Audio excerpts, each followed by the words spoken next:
could they possibly do it? Could this Clipper team come back from a 3-1 deficit and beat this Phoenix Suns team? I mean, that would damn near be better than the 3-1 lead the Golden State relinquished to the Cleveland Cavaliers.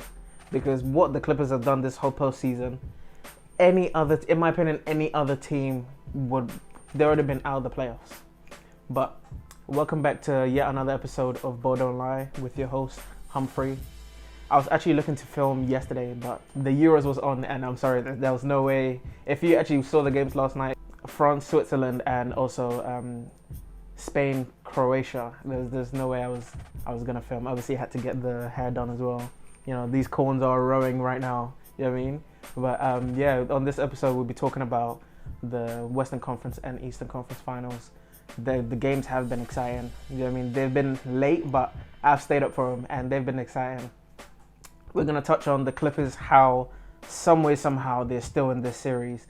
I don't know how. And also the Milwaukee Bucks, you know, turning the corner like we all knew. Well, I knew they would.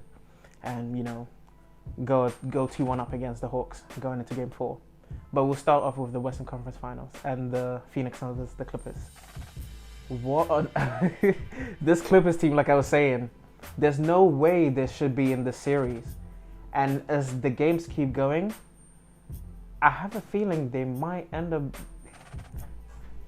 I might be rooting for the Clippers. I can't even lie to you. At the start of the series, at the start of the playoffs, I want nothing to do with the Clippers. But now, slowly but surely, it's like I like the underdog story. You know what I mean? When Kawhi went down and CP3 came back for the Suns, there's no way all the stacks were stacked against the Clippers. But some way, somehow, like I said, Paul George, he's the guy. Paul George is the guy.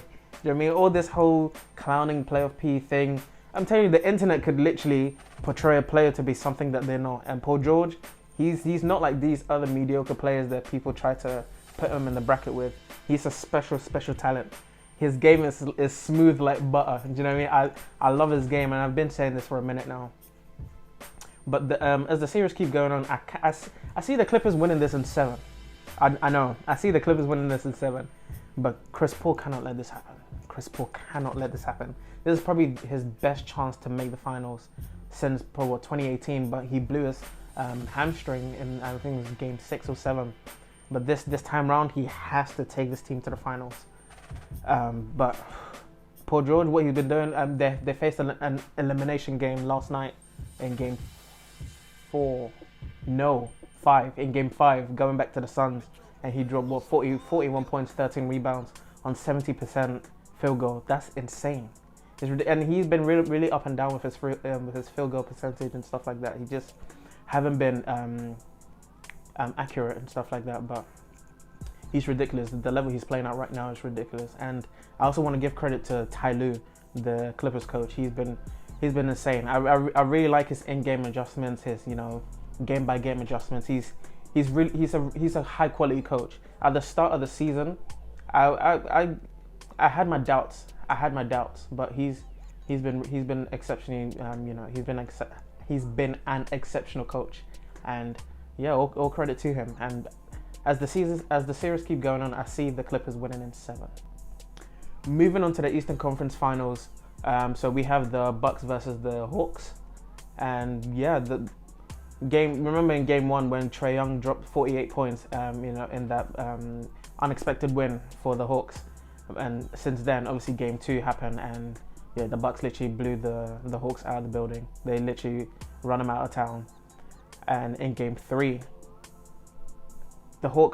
in game 3, going back to the Hawks played a perfect 42 first 42 minutes, and then in the fourth quarter, Chris Middleton just went off, scoring 20 points, and in the fourth quarter, outscoring the Hawks by himself alone, 20 points to 17.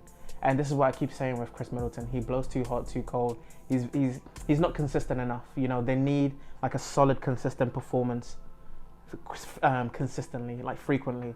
Like sometimes he could give you like a 15 point, 6 of 21 shooting night, and then the other night he can literally give you 38 to 40 points.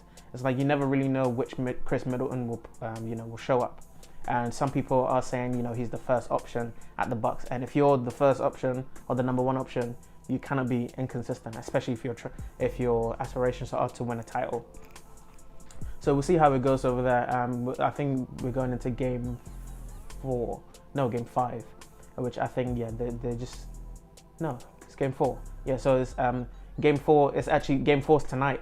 Actually, Trae Young has like an ankle injury, and it was literally the most bizarre injury. I think he must have turned the ball over, was running back on defense, and stepped on one of the refs' one of the refs' foot, and twisted his ankle, and now he has like an ankle bruise or something like that. I don't know how the hell that injury happened.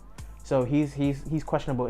I think he's gonna play, but he just won't be 100%. And the Hawks go where Trae Young takes them. So if he's not 100%, I don't see the Hawks doing anything. I see the Bucks, getting game 4, going back home to Milwaukee, and cleaning up shop, taking them to their first ever NBA Finals in a long time.